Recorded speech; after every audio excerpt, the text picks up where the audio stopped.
Thank you. I'm happy to be here. Let me start out by stating that this is a team effort. And in so doing, I guess let me start with my disclosures. I do have some funding from both foundations, pharmaceutical companies, and federal sources. All of these come through the University of Utah, the nonprofit organization at the VA, or through the VA itself. When we're talking about text, which is what I'm going to be talking about today, it's good to show data.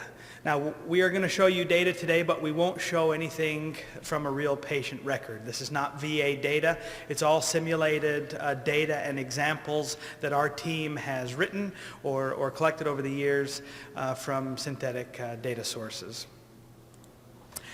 Now, this work that we're doing is part of a team, and I'll discuss a little bit of that a little later on in the talk. But there are, just as you have your team that you're close with, that you sweat bullets sometimes as deadlines come up day in and day out, there is a large team that is responsible for getting the data, entering the data, making sure the data makes its way into places that can be analyzed, making sure that the security is in place, making sure that the tools are there, developing some of the tools, making sure that the access is there, reviewing the applications to ensure that the privacy of our veterans is topmost and that the risk is less than the benefit that your research will provide. And so I want to mention just a few of the folks that have worked with us on the Vinci side. Jonathan Nebeker is the director of Vinci, and then listed here are some folks who have provided advice, guidance, and development. In addition, for the VA genetic diagnostic test repository that I'll be talking about, Julie Lynch is the head of that, and then there's several folks, including Dr. Kelly here, who are involved in this work. What I'm going to do is I'm going to start by talking about why the VA is a great place, and I hope this is where I'm preaching to the choir. Then what I'll do is I'll open that up a little bit and sing a little bit of a different note than maybe you've heard before when I focus on the text documents that are available from the VA medical record and how we can use these to supplement some of the other data sources that are available to us. I'll then transition to talk about Vinci, the VA informatics and computing infrastructure, what it is, and how some of the tools on Vinci allow us to take advantage of some of the information that's in the text. And then finally, I'll talk about a new data source that Vinci is collaborating with some researchers and some clinical operational folks to get new pieces of information that aren't readily available in the medical record and make those available with the genetic diagnostic testing database. So I hope you feel as I do that the VA is a fantastic place to be. I know that sometimes in the news the VA gets a little bit of a bad rap. And there are reasons for that. We make mistakes. Our organization is gigantic, and there are people in that organization that make mistakes too. But I want to confirm that as a whole, this organization is filled with people who are serving those who served us. And I want to state my enthusiasm in that this is one of the best places to be. Not only the data resources, not only the people, but thank you. So you know as I do that the VA has lots of data. Charlie talked about some of the amazing amounts of data that are available with 900 billion rows of data for more than 20 million patients. This is an amazing place to be. Now, you may think, though, that there's some limitations, and in some of the talks that we've heard yesterday and today, we've talked about some of those limitations. Are these results that we're getting generalizable to the general public? There's been several studies that have been done, some by this panel here and some by others, who have looked at the VA system in terms of how that relates to the general population. And when you look at it at a whole, the long-term population of the VA does consist of older, male, white veterans. Now, that being said, because the population is so big, we were able to see that for different types of diseases, you can still get an adequate number of people that represent the general population of that, and a whole bunch more that may be a little different. And I think that's a message that we want to put forth is anytime we publish the research, instead of a limitation that this may not generalize, also look for ways that the population that you have does generalize and relate to the general population of the United States or other studies that have been done. Now, you know that in the VA we've got this medical record system that's been used for several decades and has been the core of collecting the information at the point of care, entered in by, most of the time, by the providers themselves. And so it's a very rich source of information. As Charlie mentioned, that's doubling every 18 months. Now, there is a research article that came out in Medical Care last year, though, that adds a bit of caution when we're looking directly at medical record information.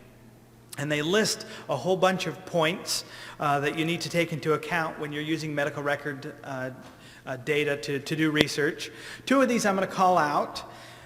One of them is they say electronic health records may contain inaccurate or incorrect data.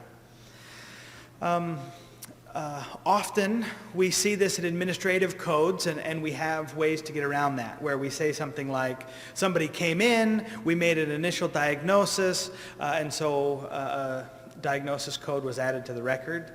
But then follow-up testing showed that the diagnosis that maybe was part of our differential was not the case, it was something else. Or nothing progressed, or for whatever reason that information didn't go anywhere. So because of this, we do things like it has to be 2 ICD-9 codes that are greater than 180 days apart, or something like that. And as we are looking at medical record data and some of the more detailed information, we need to keep those same things in check. When we're dealing with text, we may see things like this patient has X, Y, or Z. And using those same strategies, we need to make sure that we understand that a single mention in a note may not be strong enough to add somebody to the cohort. We may need to look for some supporting evidence as well. The other piece is that electronic medical records often don't tell the full patient story. One of the tough things I think about health services research is we don't have the patient in front of us to poke and prod and ask questions and fill out some of those pieces of information. Some of the information that we get in the medical record is not at the granularity that we'd like. It would be nice if all of the care providers in the VA were kind enough to ask us what we thought they should record, but that's often not the case. It's sometimes the case that veterans receive care outside of the VA, and so that portion of their story then, as it's called in this article, isn't recorded. But when you look at the full medical record, including some of the text, you get a lot more of that story, and you get a lot of information that helps connect the dots. Those dots that are usually only available through administrative or coded data. Thus, it's our strategy and what we like to tell people that when we're dealing with this much data that has this much detail in a forest of all the other data that might be there, that might be noise, that might be signal, something like that, that we follow a process that looks at knowing the study population, knowing their characteristics and what we would expect from this population. Then understanding the care workflow that they go through in the VA, who do they see? How do they come into the system? How long are they in the system? How likely is it that they would be outside of the system? And what you're doing is you're trying to build this mental model of what the pattern should look like. So then when you get the data, you can compare that mental model that you have with the actual data that's there. If you expect them to come in through primary care and then move to specialty care, do you see evidence that they have primary care, mentions of this condition, and then it moves on to specialty care? And by following this process, which requires digging, which requires some real thought at, is the data I'm looking at really telling me what I think it's looking at? We'll continue to be able to use this amazing data resource accurately and understand more of the complete story. I do want to say very quickly that there have been folks who can get overwhelmed at the amount of data or the technical ways that some of these data are stored. And so there's a slew of services that's offered through Vinci, through VIREC, and through many of these other services that are about education and outreach. As I was mentioning to Dr. Agarwal before, we have what's called the Vinci Concierge. And these concierge are available by phone or by email, vinci@va.gov. That can answer questions, where to find data, what type of tools are available, how to get into the environment, how to use the data, things like that. Now, let me tell you a little bit about the text information in terms of a patient's story.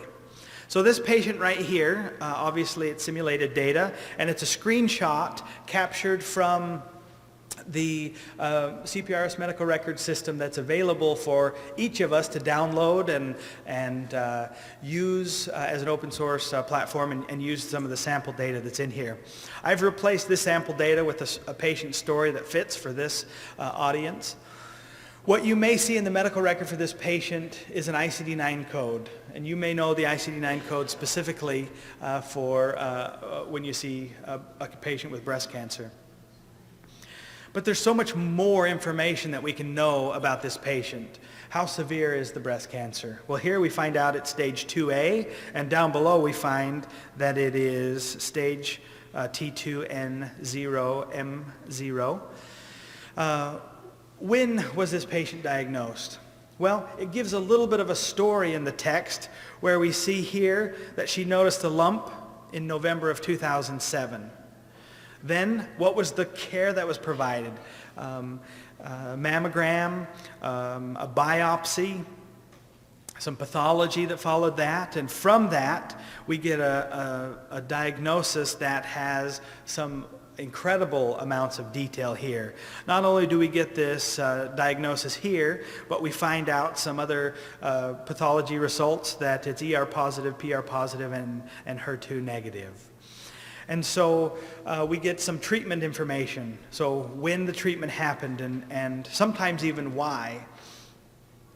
We also get follow-up information and how a little bit into how the provider is thinking about dealing with this patient and what the plans are for this provider with this patient.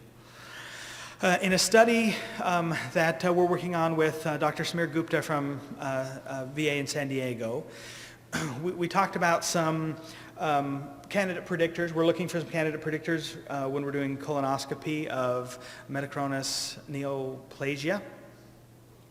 And we looked at all the variables that we want to have to look at some of these predictors, and we divided them into things that might be available as structured data elements and coded data elements, and some things that would only be available in the text. And as you look at this list, you can see things like colonoscopy bowel prep and completeness of it based on where it ended, and information about number, size, location, histology, removal methods for polyps, who it was that performed the colonoscopy, what the indication was for the colonoscopy.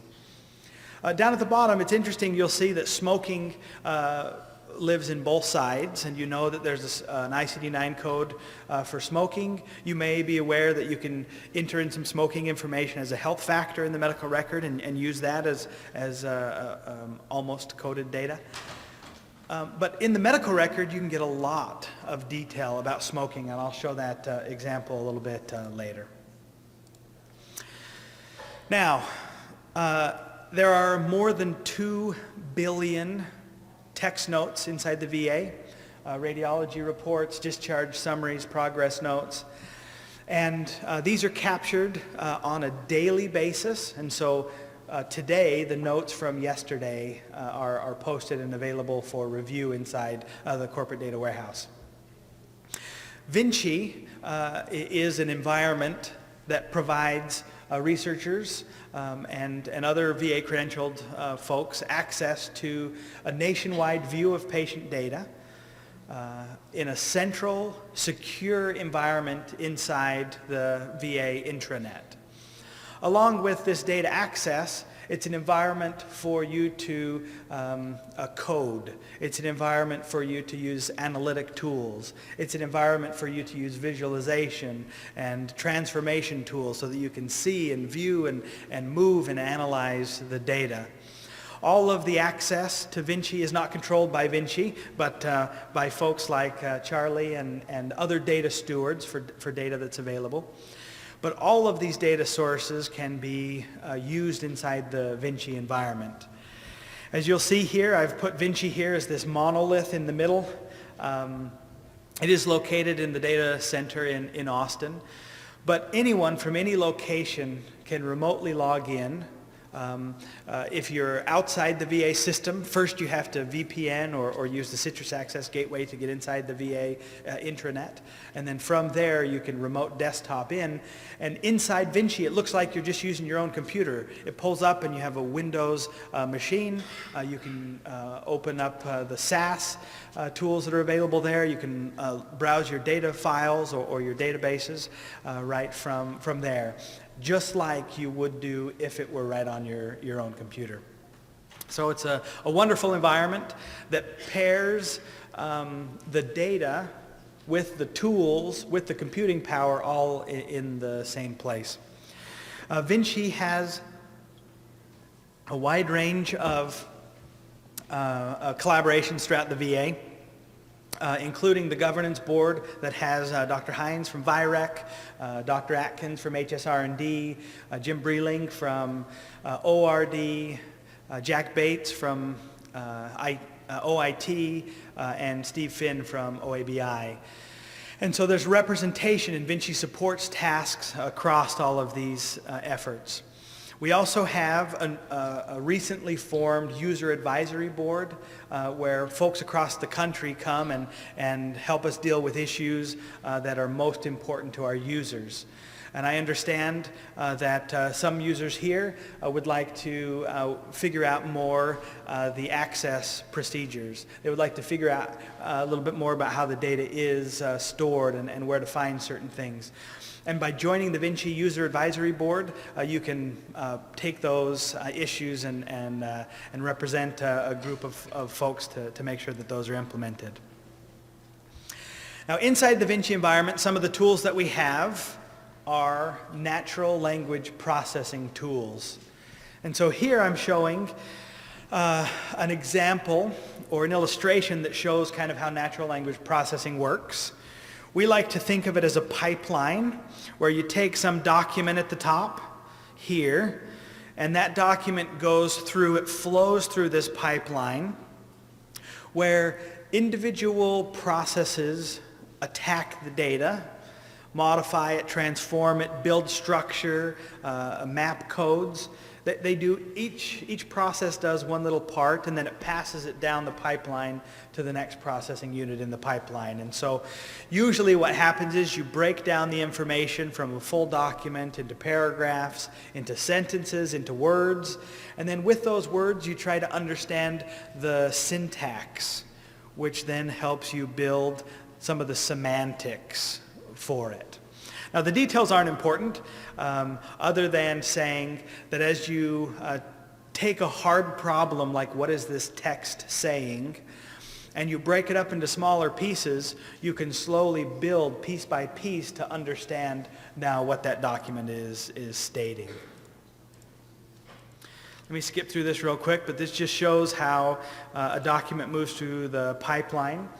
And now what I'm showing here is an example of how we would attack some sort of problem like smoking status and get the information from the text note.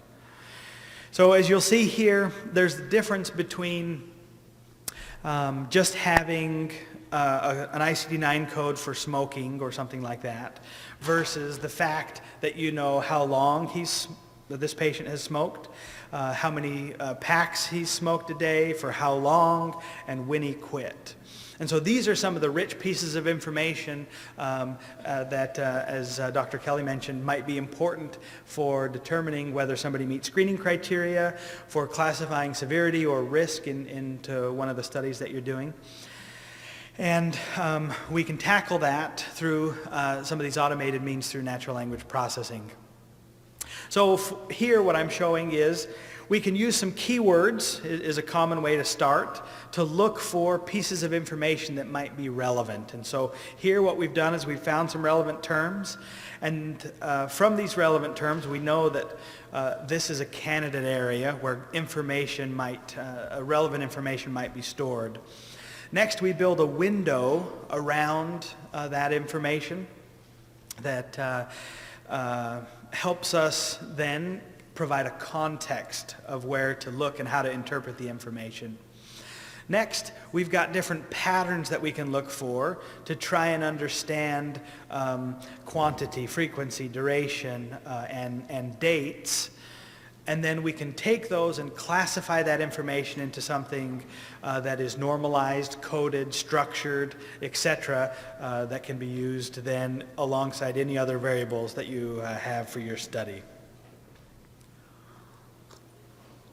In addition to some of these automated methods, which once you build the automated method for some of the variables, you can use it over and over again.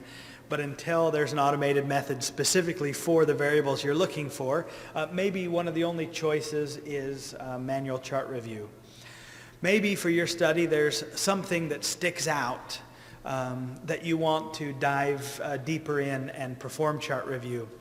So similar to opening up CPRS or looking through VistaWeb for the information, we have a tool that allows you to view the patient record, but then along with that, add structure right over the medical record, both visually and in the database structure below, that can turn this text or any other part of the medical record into good study information.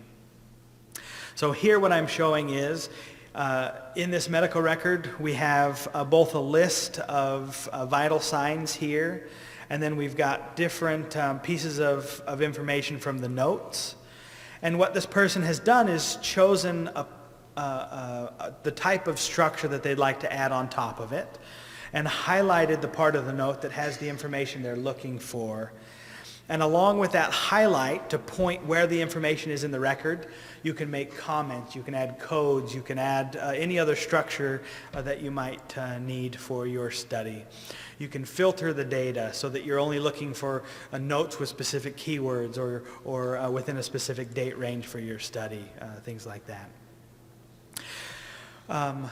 We've also found that natural language processing, the automated version, and the manual version sometimes go hand in hand when you have difficult problems. So for a study that we worked on where we were looking for patients with basal cell carcinoma, there wasn't a coded way to get that information. Basal cell carcinoma, until just very recently, has been lumped in with all other non-melanoma skin cancers as an ICD-9 code. And when we looked at the number of patients that had that, we had one of those codes. We were over 500,000 patients, and that added up to almost 200 million notes just for those patients. So the first thing we did is we used natural language processing specifically to go and read through those notes automatically and determine whether the non-melanoma skin cancer that they were talking about was basal cell carcinoma or not. Once we had that, though, we wanted to come up with a better, a smaller, a more targeted cohort. Not just anybody, because basal cell carcinoma is one of the most common types of cancer. But for most people, it doesn't have long-term mortality or morbidity effects. And so we wanted to focus in on the patients that had either a metastatic case or some sort of locally advanced case. But with our automated methods, because there were so many different ways to say these types of concepts, what we were able to do is just narrow it down to a group of patients that might meet the criteria, that were high-value targets to review. And then we were able to have our chart abstractors go in and look just specifically at those targeted parts of the record to do a very quick review to see whether they met the full criteria for the study or not.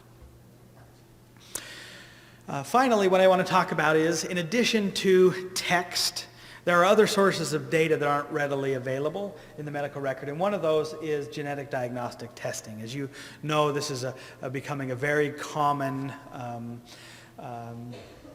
part of diagnosing and treating cancers and other diseases, is by knowing how the tumor may respond, or having that as a patient risk factor, you may have different treatment options. In order to find this information, we went directly to the national labs who performed these tests. And we got the information back in several different ways. Some of those ways were a very structured transfer of data. Some of those involved needing to go to a web portal and then downloading the data at regular intervals and then uploading into a structured format. And some were unstructured format, so we got reports back or scanned PDFs back that we have to do data entry to, or other ways of manual review or automated processes to use the data. What we've been able to do then with that data is collect that into the VA, link that to the corporate data warehouse so we know which patient, and we're able to see for those patients that have a genetic diagnostic test, their outcomes, their medications, and all the other things that are available through the VA resources. We found more than 110 different genetic diagnostic test types that were ordered for more than 70,000 patients. And 50% of those were for cancers and understanding the risk for cancer or the type of treatment that's needed or things like that. One of the things that we've been able to do is, even with this information that we collect from the outside, we reviewed a set of patients who had tests ordered, and we knew their results from the national lab, and we wanted to see, is that information recorded in the medical record, and where might it be? So we looked at 50 cases each and found that of these we were able to find matches in the VA system for these patients. We looked at those patients that had notes. And then of those, we looked for patients that had mentions in their notes that an order was going to happen or that an order took place. We looked at those that had an order and that had test results documented there. And you'll see that it's not perfect, but between 60 and 70% of these cases can be captured, and all the information can be fully gleaned from the medical record itself, from the chart.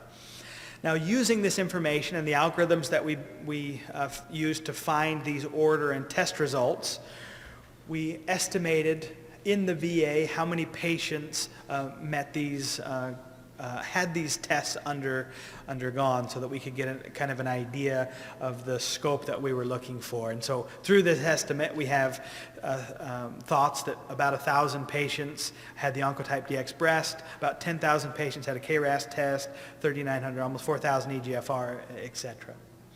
So these are exciting, available sources of data. And I hope that as you continue your resources and your research projects, you'll look to these as potential resources to include. You'll look to how text can benefit, and some of the information that might be available in text, how that could benefit and the additional information it could bring to you. And you'll also look to other creative ways of finding data, including the VA Genetic Diagnostic Repository. Thanks.